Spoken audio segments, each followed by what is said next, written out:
अस्सलाम वालेकुम वरहमतुल्लाहि वबरकातुहू। मेरा नाम सैयद मोहम्मद फ़रहान कादिर है और आज हम बात करेंगे न्यूमेरिक डेटा की, यानी कि हम बात करेंगे इंटीजर्स और फ्लोटिंग पॉइंट्स की। अच्छा, ये तो हमने एक बात यहाँ पे कंसिडर की थी लास्ट टाइम, जो कि हमने वर्किंग विद स्ट्रिंग किया था। स्ट्रिंग के ऊपर हमने काफ़ी डिटेल में बात की थी। तो अब हम स्ट्रिंग्स के बाद जो है नेक्स्ट न्यू फाइल बनाएंगे। यहाँ पर सबसे पहले आप यहाँ पे क्लिक करेंगे और यहाँ पर आप लिख देंगे मतलब आप जो भी नाम लिखना चाहिए। मैंने यहाँ पे लिखा हुआ है constant integers floats variable constants, ठीक है। तो इसको मैं आखिर में किसके जाता हूँ और आखिर में एक्सटेंशन लगाना मेरे लिए बहुत ज़रूरी है, यानी मैं डॉट पी वाई लगाऊंगा यहाँ पर। मैंने यहाँ पे लगा दिया पी वाई और एंटर कर दिया, मेरे पास सेकंड फाइल बन गई। अच्छा, जब सेकंड फाइल बन गई तो अब मुझे इसमें कुछ करना है कि मैं बेसिकली आपको किस तरीके से बताऊँगा कि यानी कि मैं आपको किस तरीके से इस चीज़ पे लेकर आऊँगा कि इंटीजर्स और उसमें क्या फ़र्क है। देखिए, जिस तरह हम लास्ट टाइम मैं यहाँ पर आपको लेकर आया था और मैंने आपको ये सब चीज़ें करवाई थी, तो मैंने आपको ये चीज़ सबसे शुरू में मैंने आपको करवाई थी। इसको हम यहाँ पे कॉपी कर लेते हैं और यहाँ पे इसको हम पेस्ट कर देते हैं। यानी कि अगर हम इसको थोड़ा सा बड़ा करते हैं, यहाँ से इसको हटा देते हैं, इसको थोड़ा बड़ा कर लेते हैं, हम देखते हैं क्या चीज़ कर रहे हैं यहाँ पे।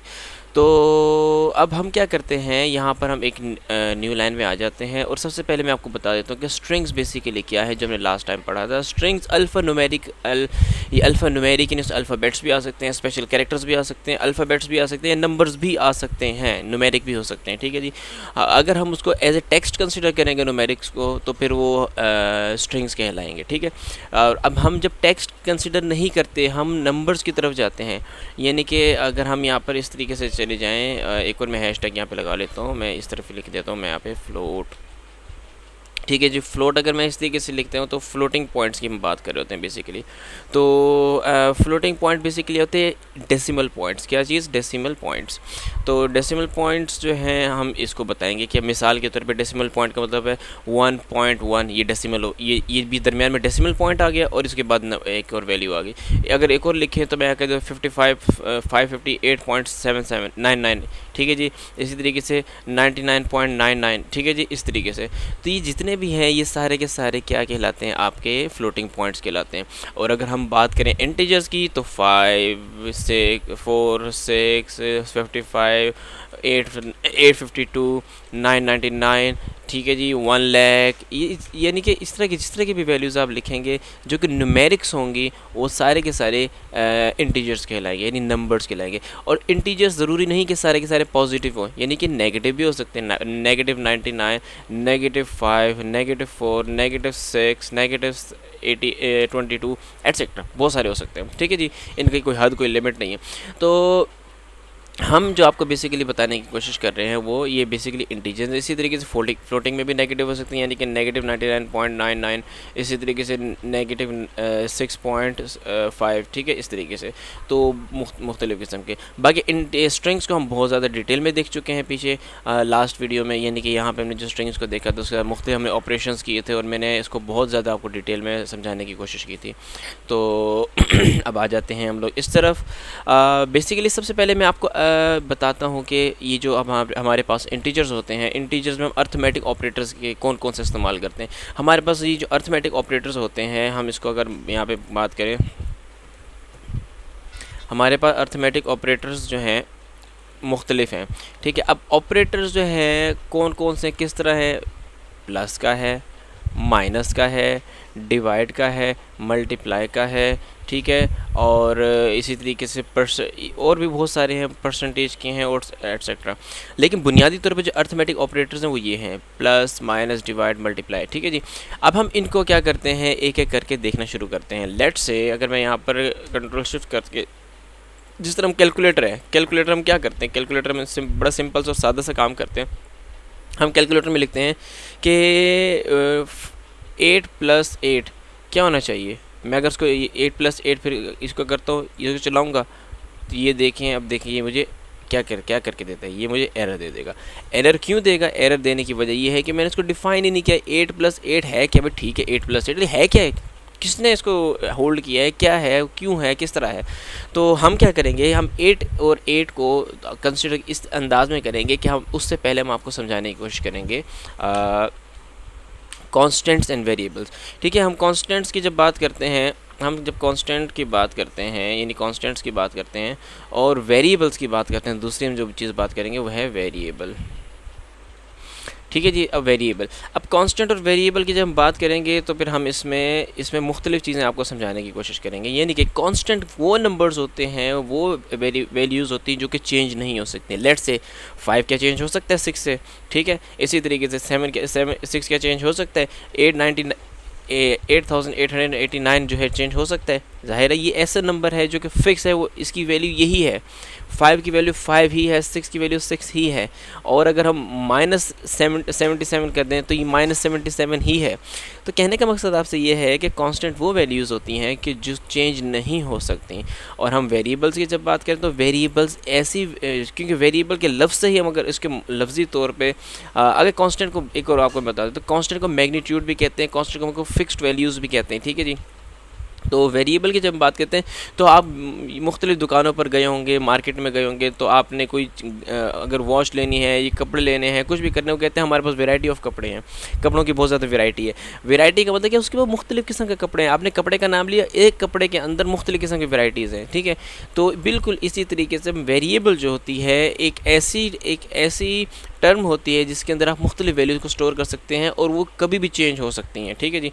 लेट्स से मैं इसको समझाने के लिए आपको क्या करता हूँ, मैं इसको समझाने के लिए आपको मैं कहता हूँ ए जो है इज़ इक्वल्स टू 55, ठीक है। इसी तरीके से बाद में ए को मैं 66 भी कर सकता हूँ, ठीक है। उसके बाद में ए को 8800 भी कर सकता हूँ, कुछ भी कर सकता हूँ, कहने का मकसद ये।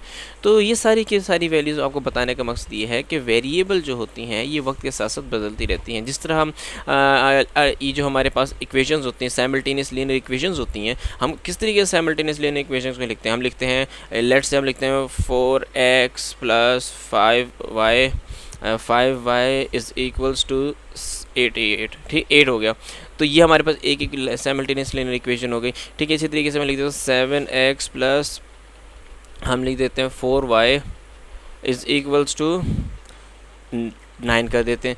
तो ये हमारे पास साइमल्टेनियस लीनियर इक्वेशंस हैं। इन साइमल्टेनियस लीनियर इक्वेशंस के अंदर जो x और y की वैल्यूज़ होती हैं ना, वो फिक्स्ड नहीं होती।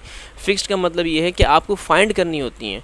इसमें मुख्तलिफ आंसर आ सकते हैं, यानी कि आपके पास एक इक्वेशन ही है, इसमें एक्स और वाई का मुख्तलिफ आंसर आ सकता है। जब एक्स का आंसर आएगा फिर आपने इस इक्वेशन में एक्स और वाई का आंसर मुख्तलिफ आ सकता है। फिर अगर हम यहाँ पे इस तरीके से हम 2-3 और करें यहाँ पे, यानी कि मैं इसको यहाँ पे 4 के बजाय मैं यहाँ पे इसको 54 कर देता हूँ और ये 75 कर देता हूँ और यहाँ पे मैं इसको 98 कर देता हूँ, तब भी इसके मुख्तलिफ आंसर आएंगे और एक्स और वाई के। तो ये बुनियादी तौर पर आपको बताने का सारा मकसद ये था कि ये एक्स बेसिकली ये जो शुरू में जो नंबर इनके साथ लगे हुए ये कांस्टेंट कहलाते हैं और ये जो लगा हुआ है इसको हम क्या कहते हैं, वेरिएबल कहते हैं। मैं इसको यहाँ पे लिख के अगर मैं इसको कांस्टेंट वेरिएबल को एक ही लाइन में लिख के दिखाना चाहूँ तो मैं आपको ये कहूँगा कि let's say a is equals to 4x, ठीक है। अब 4x मैंने लिख दिया, ये मैं 5x लेट्स से मैं 5x लिख देता हूँ, इसको 5y कर देते हैं बल्कि। तो 5x कर दो या 5y कर दो, जो मर्ज़ी कर दो। बेसिकली ये जो पहला नंबर है हमारे पास 5, ये कांस्टेंट कहलाएगा और जो सेकंड नंबर y ये हमारे पास वेरिएबल कहलाएगा, ठीक हो गया। अब हम बात करते हैं आगे जाके मज़ीद डिटेल में बात करते हैं, किस हवाले से हम बात करते हैं, इसको हम सबको कमेंट आउट कर देते हैं। अब हम बात करते हैं अर्थमेटिक ऑपरेटर्स की, जो हम नीचे यहाँ पे कर रहे थे। तो सबसे पहले हम इसमें हमारे पास एडिशन होती है, एडमिशन होती है, सब्ट्रैक्शन होती है, ठीक है, ये सब्ट्रैक्शन होती है और इसी तरीके से हमारे पास मल्टीप्लिकेशन होती है, ठीक है। तो मल्टीप्लिकेशन होती है, इसी तरीके से हमारे पास डिवीज़न होती है, ठीक है। उसके बाद डिवीज़न के बाद हम फ्लोर डिवीज़न पे भी जाते हैं। फ्लोर डिवीज़न मैं आपको बताऊंगा क्या होती है,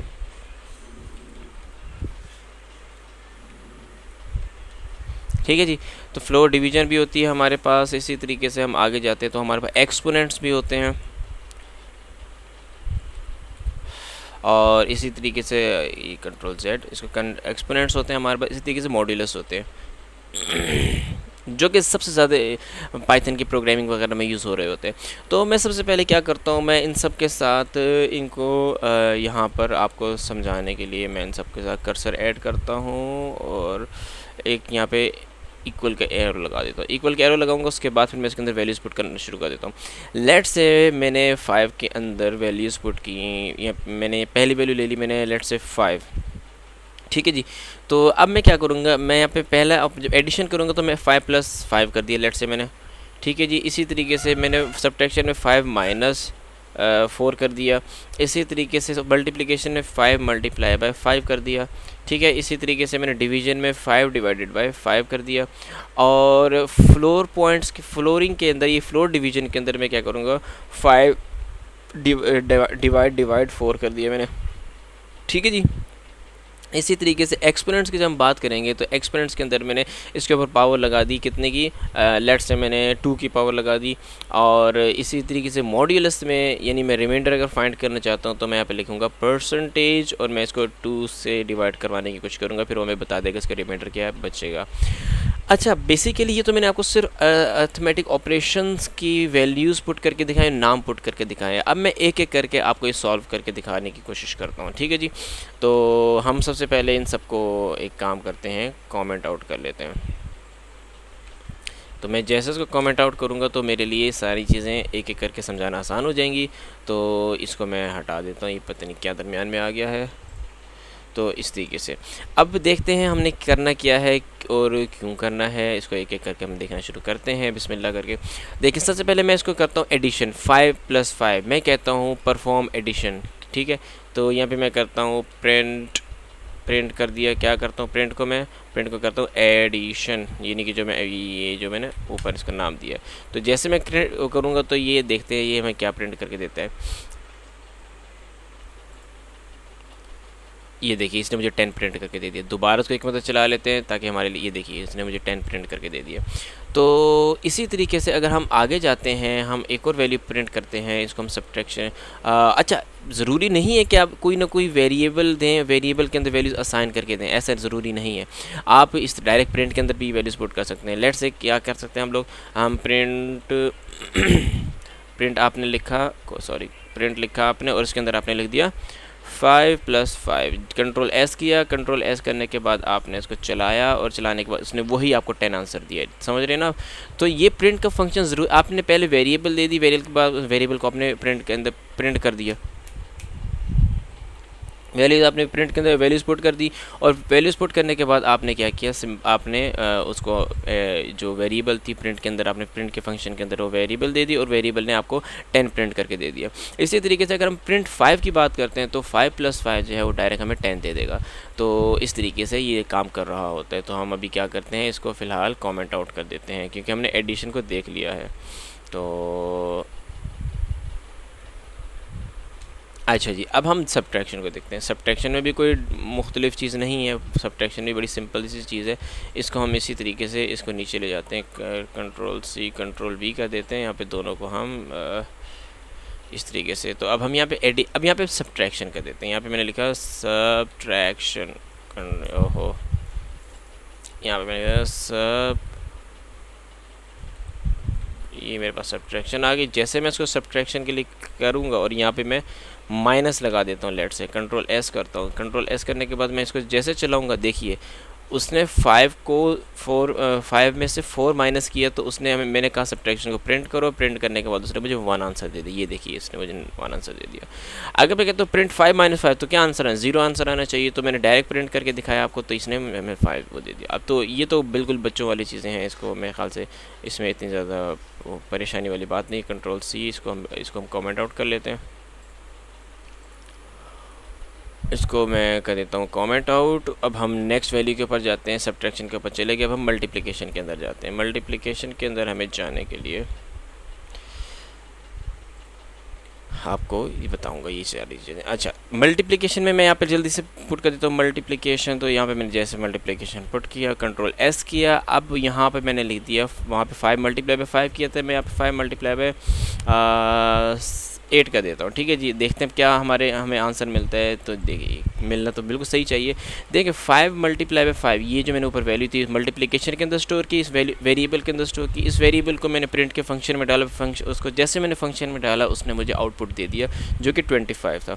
अच्छा, 25 मुझे वैल्यूज आंसर दे दिया उसने। उसके बाद जो है मैंने डायरेक्ट प्रिंट फंक्शन के अंदर वैल्यूज पुट की और मैंने कहा कि चलो भाई 5 को 8 से मल्टीप्लाई करो प्रिंट फंक्शन के अंदर।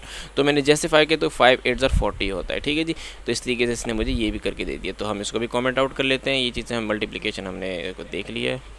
अच्छा, अब हम जाते हैं डिवीजन के ऊपर। डिवीजन के ऊपर जाने के लिए हम क्या करेंगे, बड़ा सिंपल सा काम है। दोबारा इधर मैं वैल्यूज़ को पुट कर देता हूँ, यहाँ पे मैं डिवीजन कर देता हूँ, यहाँ पे डिवीजन, ठीक है।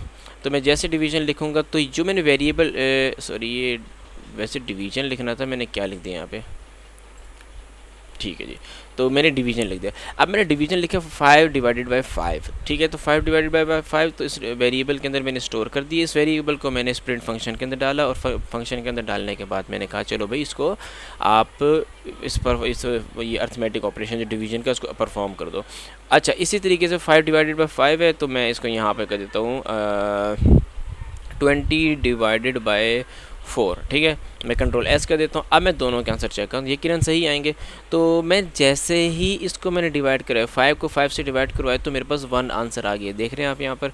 और इसी तरीके से जब मैंने 20 को 4 से डिवाइड करवाया तो मेरे पास 5 आंसर आ गया और बिल्कुल सही आंसर आया।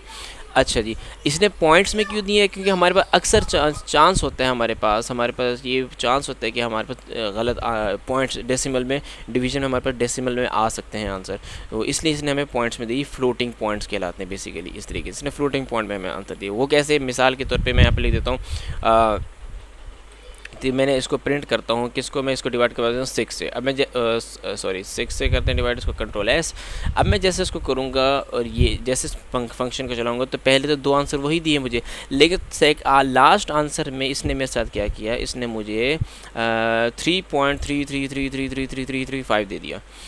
तो कहने का मकसद ये है कि ये इसको फ्लोटिंग पॉइंट में देने की वजह डिवीजन में ये होती है कि वो आगे आप पॉसिबिलिटी होती है, बहुत ज़्यादा पॉसिबिलिटी होती है कि जिस नंबर से डिवाइड हो रहा है वहाँ पर आपको पॉइंट्स में आंसर मिल सकता है। तो हमने मैंने आपको सारी इस बारे में बता दिया। अब हम डिवीज़न को छोड़ के अब हम जाते हैं मुख्तलिफ़ ऑपरेशंस की तरफ मज़ीद, यानी कि हम जाते हैं फ्लोर डिवीज़न के ऊपर।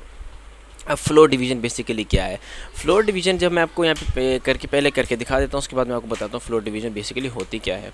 तो मैं जैसे कहता हूँ कि प्रिंट, यहाँ पे मैं लिख देता हूँ 5/4, ठीक है जी। जैसे मैं कंट्रोल एस करता हूँ, अब मैं चाहता हूँ मैं इसको प्रिंट करूँ। अब मैं जैसे इसको प्रिंट करूँगा, इसने मुझे ये मैं इसको इस तरीके से लिखूँगा ताकि वो मुझे करके भी तो देना काम। तो मैं इसको एक और बात मैं आपको यहाँ पे करके दिखा देता हूँ। ये जगह शिफ्ट को कॉपी किया मैंने नीचे, इस पूरे को मैं एज इट इज़ यहाँ पे कॉपी कर लेता हूँ, कंट्रोल सी कंट्रोल वी। अब मैंने जैसे कंट्रोल एस की कंट्रोल वी किया, इस तरह मैं 8 कर लेता हूँ, बल्कि इधर मैं 9 कर लेता हूँ, इधर मैं 6 कर लेता हूँ, ठीक है, 6 नहीं 7 कर लेता हूँ, ठीक है। तो अब हम, ताकि हमारे पास 2 मुख्तलिफ आंसर हैं, इसको मैं चलाऊँगा जैसे ही, तो जैसे ही मैं चलाऊँगा इसको, तो ये क्या करेगा, मुझे फ्लोर डिवीजन पे इसका आंसर देगा। लेट्स से वो कैसे, मैंने क्या किया, मैं अब आपको इसके वर्किंग करके समझाता हूँ। देखिए 5 को डिवाइड करेंगे 4 से, तो 4 1s are 4 + 1 5 होता है। तो जो उसकी पहली वैल्यू होती है ना, यानी कि जो उसकी मैक्सिमम डिवीजन जो उसके अंदर कंप्लीट हो सकता है, यानी 5 के अंदर 4 कितनी मरतबा आ सकता है, 5 के अंदर 4 एक मरतबा आ सकता है। इसी तरीके से अगर मैं यहाँ पर लिखता मैं 9, अगर मैं यहाँ पे 9 लिखता तो 4 9 के अंदर कितनी मरतबा आ सकते हैं, 2 मरतबा आ सकते हैं। तो मुझे फ्लोर डिवीजन क्या देगा, 2 दे देगा। चला के दिखा देता हूँ मैं आपको, बल्कि मैं चला के क्यों दिखाऊँ, मैं आपको इसको 5 ही रहने देता हूँ। मैं आपको यहाँ पे मुख्तलिफ मज़ीद आपको वो दे देता हूँ, इसको ये देखिए। अब मैं ये इसकी जगह मैं 3 डाल देता हूँ, 2 डाल देता हूँ, 2 डाल दिया यहाँ पर। यहाँ पे मैंने इसकी जगह डाल दिया है 4, यहाँ मैंने इसकी जगह डाल दिया है 8, ठीक है जी। तो अब एक और चीज़ में एक और भी दिखा देता हूँ ताकि आप क्लियर हो जाएं इस मामले में। ये नहीं कि इधर मैं 13 डालता हूँ और 13 के अंदर मैं यहाँ पर 3 डाल देता हूँ, ठीक है जी, 3। अच्छा, अब देखते हैं क्या होता है यहाँ पे। मैं यहाँ पे जब देखूँगा तो मैं गौर करूँगा जब इस सिचुएशन के ऊपर, मैं यहाँ पे सबके आगे पे कमेंट्स कर देता हूँ, यानी कि मैं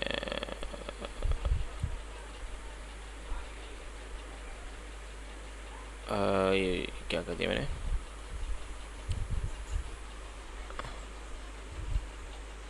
अच्छा।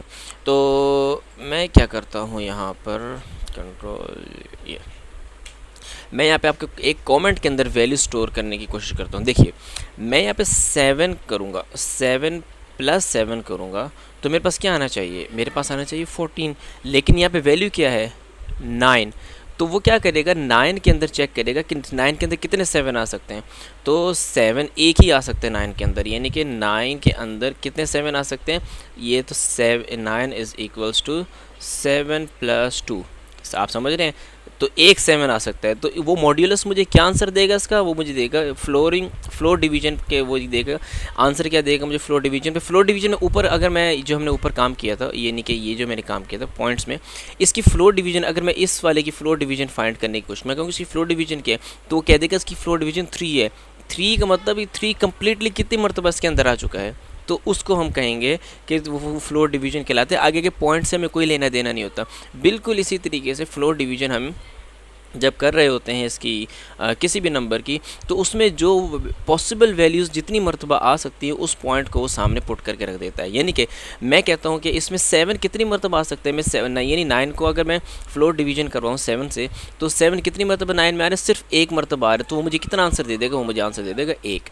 इसी तरीके से मैं आगे चलते हैं, यहाँ पर क्या करूँगा मैं, 2 + 2 + 2 + 2 यानी कि कितने के बराबर होता है, 8 के बराबर होता है। मैं लेट से एक और 2 उसमें ऐड कर देता हूँ, 2, ये किसके बराबर हो गया, ये हो गया 10 के बराबर।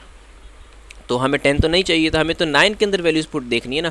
तो वो क्या करेगा, 9 के अंदर चेक करेगा, वो करेगा 2 + 2 + 2 + 2 और इज़ इक्वल्स टू, वो कर देगा 8। यानी कह रहा है कि इस 9 के अंदर कितनी वैल्यूज़ आ सकती हैं, सिर्फ और सिर्फ 4 वैल्यूज़ आ सकती हैं 2 की।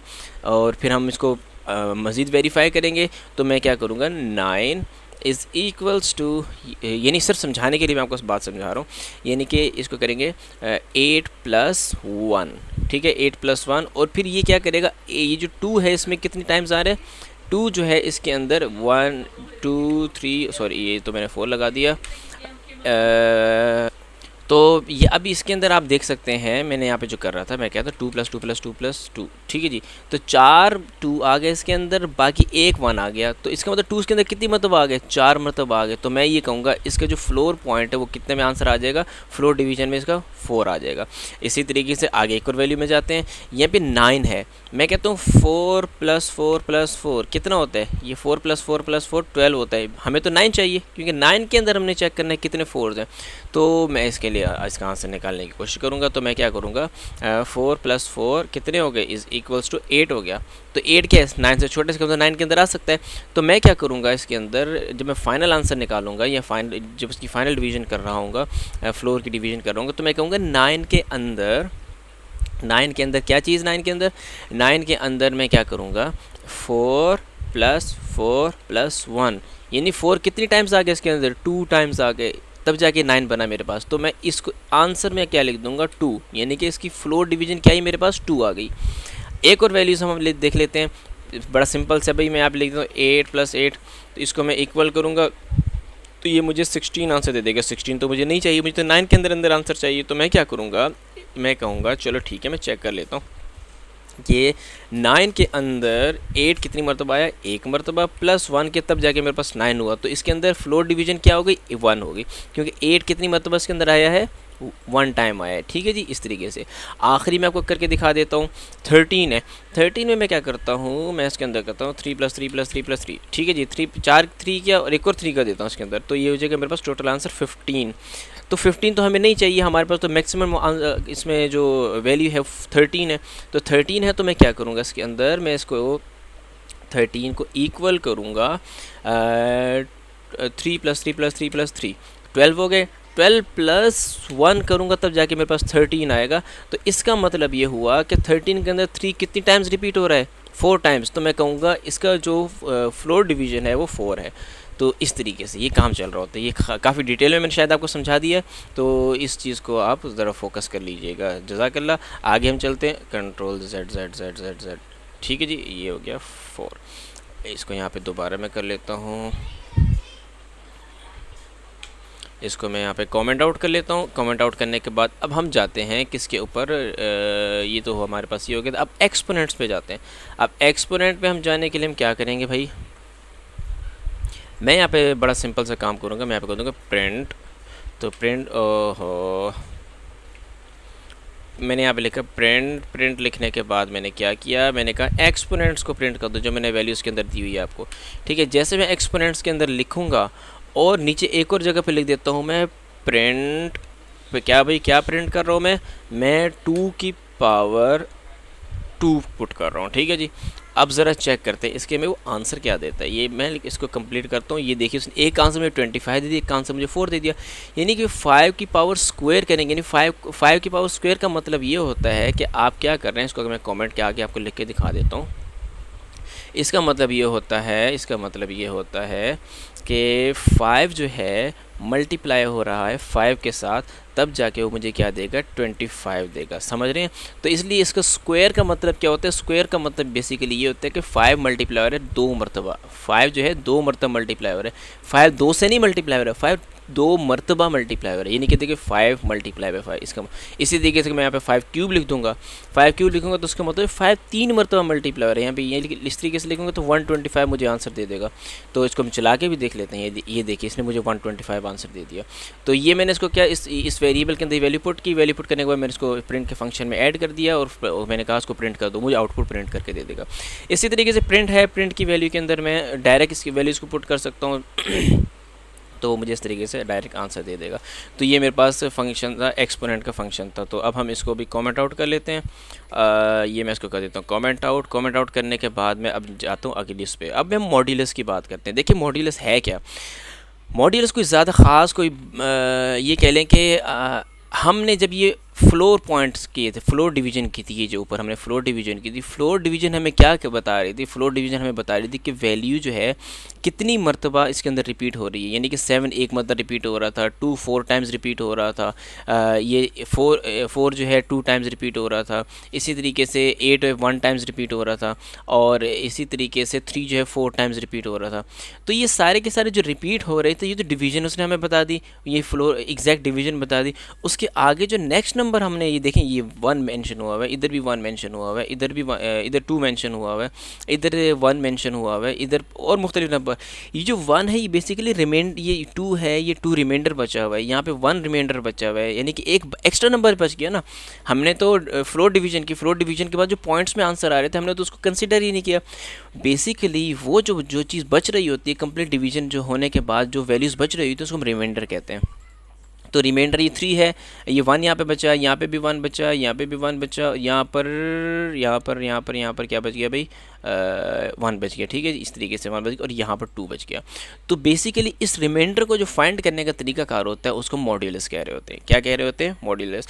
अब मिसाल के तौर पे 5 है यहाँ पर, तो 5 को जब मैं इसको आपको अगर यहाँ पे कॉमेंट के अंदर बताऊँ कि 5 को जब 2 से डिवाइड करेंगे तो 5 2 कितने ज़ार होते हैं, 2 2 ज़ार 4 होता है। ठीक है जी, 2 2 ज़ार 4 ये हो गया 4, हम इधर कर देते हैं 4 हो गया, प्लस 1 करेंगे तब जाके 5 आएगा ना, तब जाके हमने लिखा 5। तो इसका मतलब ये है कि इसकी जो कंप्लीट डिवीजन हो रही थी वो 2 2 से हो रही थी, यानी 2 को 2 से मल्टीप्लाई किया तब जाके 4 की कंप्लीट डिवीजन है, जो बचा वो 1 था। 1 जो होता है बेसिकली रिमाइंडर होता है। तो यही रिमाइंडर हमें वो आंसर में बताने वाला है इंशाल्लाह। तो फिर मैं क्या करता हूँ, इसको मैं कहता हूँ प्रिंट। इसको मैंने जैसे प्रिंट किया और प्रिंट करने के बाद मैंने लिखा मॉड्यूलस। तो मॉड्यूलस को जैसे मैं कंट्रोल एस करूँगा, ये मैं इसको चलाऊँगा, वो देखिए मुझे नीचे 1 आंसर दे देगी। ये देख रहे हैं आप, उसने मुझे कहा कि हमारे पास जो रिमाइंडर बचा है डिवाइड होने के बाद जो आखिरी वैल्यू बची है जो मज़ीद डिवाइड नहीं हो सकती वो 1 है, तो उसने मैं यहाँ पे मेंशन करके दे दी। इसी तरीके से मैं डायरेक्ट अगर प्रिंट के फंक्शन में मॉड्यूलस निकालूँ, यानी कि मैं प्रिंट के अंदर डायरेक्ट मॉड्यूलस निकालने की कोशिश करता हूँ, तो मैं क्या करूँगा इसके अंदर, मैंने लिखा 8 डिवाइडेड बाय, ये मुझे इसका 2 आंसर देगा। लेट से मैं इसके लिए देता हूँ कि 8% 2, तो सॉरी 2 कह रहा हूँ 3, तो इसको मैं इस तरीके से कर देता हूँ ताकि आपको क्लियर नज़र आए। तो 8 का मैं मॉडुलस अब निकालने की कोशिश करूँगा, 8 और 3 का मॉडुलस निकाल, तो रिमाइंडर मुझे 2 देगा। चेक करते हैं कैसे। ये देखिए उसने मुझे 2 दे दिया। क्यों 2 दिया इसके अंदर अगर मैं कमेंट में अगर आपको समझाऊं तो मैंने कहा 3 मल्टीप्लाई बाय 2 कितना हुआ मेरे पास 6 हो गया। 6 के अंदर मैं कितना ऐड करूँगा 2, तो इसका मतलब जो 2 है वो 3 के अंदर तो नहीं आ सकता ना, बच गया। ये जो बचना होता है इसको हम कहते हैं मॉड्यूलस रिमाइंडर। ये रिमाइंडर बचा तब जाके मेरे पास 8 वैल्यू आई। आप समझ रहे हैं मेरे बात। तो ये बेसिकली हमारे पास मॉड्यूलस की वो डिटेल थी। तो अगर आपको ना कोई इस चीज़ ना समझ में आए तो आप मुझसे सवाल कर सकते हैं। अब हम बात कर लेते हैं इनइक्वालिटीज़ की। इनइक्वालिटीज़ में आपको इनइक्वालिटीज़ में मुख्तलिफ़ किस्म के फंक्शंस हैं, मुख्तलिफ़ किस्म की चीज़ें हैं, वो मैं भी आपको बताने की कोशिश करता हूँ वक्त के साथ साथ। तो इसको हम जल्दी से कमेंट आउट कर लेते हैं। कमेंट आउट ये लीजिए, मैंने कमेंट आउट कर लिया, कंट्रोल एस कर लिया। अब हम आगे चलते हैं। तो इनइक्वालिटीज़ यानी उसको बेसिकली हम कंपैरिजन कह रहे होते हैं। अगर हम उसको, ये तो अर्थमेटिक ऑपरेशंस मैंने आपको कहे थे ना, ये सारे के सारे अर्थमेटिक ऑपरेटर्स होते हैं जो कि काम कर रहे होते हैं सारे के सारे। तो अब हम बात कर रहे हैं किस चीज़ की बात करें हम, कंपैरिजन की। तो कंपैरिजन, ठीक है जी, कंपैरिजन। तेरी मैंने यहाँ पे कौन सा बटन दबा दिया, कैप्स लॉक दबा दिया था। अच्छा, कंपैरिजन कंपैरिजन। अच्छा, अब मैंने कंपैरिजन किया है। अब मैं कंपैरिजन करूँगा तो किससे करूँगा, किस तरह करूँगा, उसके लिए क्या चीज़ें मुझे चाहिए होती हैं वो मैं लिख देता हूँ। सबसे पहले इक्वल। कंपैरिजन में ज़ाहिर इक्वालिटी आती है, तो इक्वल कर लेते हैं। इक्वल हो गया। दूसरा मेरे कंट्रोल जेड, इसको इक्वल हो गया। फिर इसके बाद नॉट इक्वल्स हो गया, ठीक है जी। Control Z. क्योंकि असल में बेसिकली हमारे पास ये मुख्तलिफ़ किस्म के फंक्शन होते हैं जो प्रोग्रामिंग के अंदर इस्तेमाल हो रहे होते हैं, तो वो उसमें से वहाँ से मुझे निकाल के दे रहा है। फिर मैं कहूँगा ग्रेटर देन, ठीक है जी। उसके बाद कंट्रोल जेड ही हो गया, एंटर। फिर उसके बाद कह देता हूँ लेस देन, ठीक है जी, लेस देन हो गया। और कंट्रोल जेड ये एंटर कर दिया मैंने। ये कुछ ज़्यादा ऊपर जाता जा रहा है, इसको नीचे रहना चाहिए। लेस देन हो गया। फिर उसके बाद मैं कहता हूँ ग्रेटर देन और इक्वल्स टू, ठीक है जी। इसको यानी कि अगर मैं इसको डायरेक्ट नीचे उतार दूँ इस तरीके से, और इसको भी नीचे उतार दूँ, और कंट्रोल,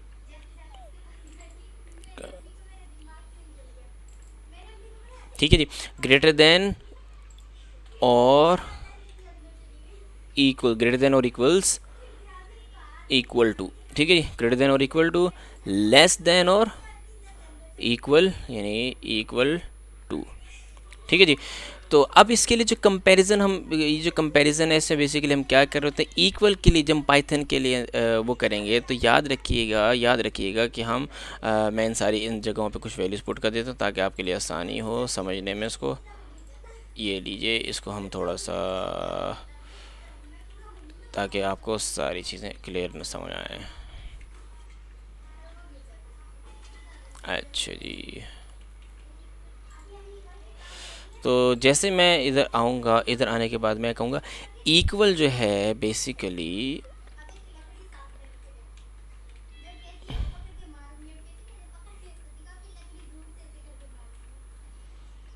ये मैं कॉलम्स लगा रहा हूँ ताकि हमारी वैल्यू जो है आसानी से समझी जा सके हम क्या बात करना चाह रहे हैं, ठीक है जी। तो मैंने कहा इक्वल के अंदर क्या इस्तेमाल होता है, इक्वल के अंदर डबल इक्वल के साइन इस्तेमाल होते हैं। आप अगर सिंगल इक्वल लगाएंगे तो उसका मतलब आपने क्या कर दिया, आपने एक कांस्टेंट वैल्यू को वैल्यू दे दी, यानी कांस्टेंट को यानी एक वेरिएबल को आपने एक कांस्टेंट वैल्यू दे दी, तो इसलिए आप सिंगल इक्वल नहीं लगाएंगे। याद रखिएगा कंपैरिजन के अंदर आप हमेशा डबल इक्वल लगाते हैं। और नॉट इक्वल्स के लिए हम क्या लगाते हैं, हम लगाते हैं ये एक्सक्लेमेशन मार्क, वो और साथ में इक्वल का साइन, यानी कि ये नॉट इक्वल्स टू, ये इक्वल्स टू हो गया, ये नॉट इक्वल्स टू हो गया। इसी तरीके से ग्रेटर देन में क्या करेंगे, हम ग्रेटर देन में डायरेक्ट ये वाला साइन लगाते हैं, ये वाला ग्रेटर वाला, ठीक है जी। लेस देन में हम क्या करते हैं, लेस देन में हम डायरेक्ट लेस देन वाला साइन लगाते हैं। इसी तरीके से हम आगे चलते हैं। जब हम बात करते हैं सॉरी ग्रेटर देन, और यहाँ पे लिखेंगे ग्रेटर देन, और पहले ग्रेटर देन और फिर उसके बाद इक्वल्स टू, ठीक है जी। फिर उसके बाद कर देंगे लेस देन, फिर उसके बाद करेंगे हम लोग लेस देन और इक्वल्स टू, ठीक है जी। ये बेसिकली मेरे पास क्या है, कंपैरिजन्स हैं, ठीक है। अब इन कंपैरिजन्स को समझने के लिए हमें जो आंसर दरकार होगा वो किस में दरकार होगा, वो हमें बूलियन में दरकार होगा। अब बूलियन क्या है मैं आपको बता देता हूँ। अच्छा, यानी कि इसका जो आंसर आएगा वो किस में आएगा, बूलियन में आएगा। यानी कि इस तरीके से बूलियन में आएगा, या तो वैल्यू क्या होगी, ट्रू होगी। कौन सा ट्रू, या तो वैल्यू ट्रू होगी या फिर वो वैल्यू क्या होगी, फॉल्स होगी। ठीक है जी, इसको हम इस तरह करके फॉल्स कर लेते हैं। ठीक है, इसे ये बिल्कुल इस तरीके से। तो अगर हम इसको यहाँ पे कंट्रोल सी कर लेते हैं, कंट्रोल सी करेंगे तो हम यहाँ पे control we, control we, control we, control we, control we, तो इस तरीके से हमें वो वैल्यूज़ देगा। यानी कि अगर लेट से मैं अभी आपको आस्ते आस्ते किसी एग्जाम्पल देना शुरू करता हूँ और आपको इसका कंप्लीट आइडिया हो जाएगा कि मैं बेसिकली बात क्या कर रहा हूँ। तो यहाँ तक मैंने करके दिखा दिया आपको। उसके बाद हम आगे मज़ीद जाते हैं बुलियन के अंदर। वैसे इसके ऊपर जो हम ये जो हमने सारा ऊपर इंटीजर्स को किया, फ्लोट्स को हमने जो देखा है, इसको हम जाके इंशाल्लाह ताला आगे वो करेंगे। इसके अंदर साथ कुछ मेथड्स होते हैं, राउंडिंग ऑफ के आगे पीछे बहुत सारे मेथड्स होते हैं, वो हम मेथड्स करने की कोशिश करेंगे जैसे हम इस लेक्चर को ख़त्म करेंगे। उसके बाद नेक्स्ट लेक्चर हमारा इन्हीं के मेथड्स के ऊपर होगा। तो अब हम क्या करेंगे, कुछ वैल्यूज़ लेते हैं, इन सबको मैं कॉमेंट आउट कर लेता हूँ। अगर मैंने कॉमेंट आउट नहीं किया तो पाइथन परेशान हो जाएगी, बल्कि पागल हो जाएगी कि भाई क्या दे दिया मुझे। ठीक है, वो समझ नहीं पाएगी कुछ भी। तो इसको सबसे पहले तो मैं माइनस का वो कर देता हूँ। ठीक है, तो ये जी मैं क्या कहता हूँ, ए, यानी कि मैंने यहाँ लिखा ए, बल्कि ए इज़ इक्वल्स टू, या फिर ए के अंदर हम या फिर डायरेक्ट प्रिंट, डायरेक्ट प्रिंट के अंदर वैल्यू डालते हैं, प्रिंट, ताकि हमें आसानी हो। बताओ, प्रिंट कहेगा बताओ बताओ बताओ, क्या बताओ, प्रिंट, प्रिंट हमें बताओ क्या 2 जो है इक्वल है 3 के, हो सकता है। तो हम चेक करते हैं भाई। इसी तरीके से 2-4 वैल्यूज़ और मैं इसके अंदर कर लेता हूँ, 1 2 3 4 5। ठीक है, वो मुझे ट्रू एंड फॉल्स में आंसर देगा। क्या 3 नॉट इक्वल्स टू 2 जो नॉट इक्वल्स टू 3 है, क्या 2 जो है ग्रेटर देन 3 है, क्या 2 जो है ग्रेटर देन और इक्वल्स टू 3 है। ठीक है, क्या 2 और लेस देन 3 है, और क्या 2 लेस देन और इक्वल्स टू 3 है। चेक करते हैं हम जैसे ही वैल्यूज़ को प्रिंट करेंगे, वो देखिए उसने हमें false true, false false false true, false false true true दे दिया इस तरीके से। यानी कि कैसे साबित करते हैं इस बात को, क्या भाई 2 जो है 3 के बराबर हो सकता है, नहीं हो सकता, नहीं हो सकता, भी इसने मुझे फॉल्स आंसर दे दिए। देखिए, अच्छा, क्या 2 जो है 3 के बराबर नहीं है, हाँ, उसने कहा हाँ नहीं है बराबर, तो उसने हमें ट्रू कह के दे दिया। इसी तरीके से अगर हम कहेंगे क्या 2 जो है 3 से बड़ा है, तो वो कहेगा नहीं, छोटा है, तो इसलिए फॉल्स है। क्या 2 जो है 3 से बड़ा है या उसके बराबर है, नहीं, ना बड़ा है ना ही उसके बराबर है, तो इसलिए हम उसको, उसने मुझे फॉल्स दे दिया। क्या 2 जो है 3 से छोटा है, उसने बोला हाँ बिल्कुल छोटा है, उसने ट्रू दे दिया मुझे। तो इसी तरीके से उसने कहा क्या 2 जो है 3 से छोटा या बराबर है। ठीक है, तो हम कहेंगे छोटा है लेकिन बराबर तो नहीं है। ठीक है, तो उसने फिर भी हमें ट्रू दे दिया। कोई एक कंडीशन तो मेट कर रही है ना उसकी, यानी एक कंडीशन तो बराबर है कि छोटा तो है ना, कम से कम बराबर नहीं है तो छोटा तो है ना। तो इसलिए उसने हमें ओके करके दे दिया कि ट्रू है ये वैल्यूज़। तो ये हमारे पास कुछ इनइक्वालिटीज़ के फंक्शंस थे जो कि मैंने आपको समझाने की कोशिश की है। ये बहुत आगे इंशाल्लाह आपको बहुत मज़ा आएगा। हम इसको बहुत डिटेल में करेंगे आगे जाके, इतनी डिटेल में करेंगे कि आप इंशाल्लाह खुश हो जाएंगे और आप कहेंगे कि कुछ सीखा है। ठीक है जी, तो अब हम इसके बारे में बाकी हम नेक्स्ट क्लास में पढ़ेंगे कि इसके साथ मुख्तलिफ क्या मेथड्स वगैरह हम यूज़ कर सकते हैं इस लैंग्वेज के साथ। तो हम किसको करते हैं, कंट्रोल एस करते हैं, और बाकी हम करेंगे नेक्स्ट क्लास में। अस्सलामु अलैकुम वरहमतुल्लाहि वबरकातुहू।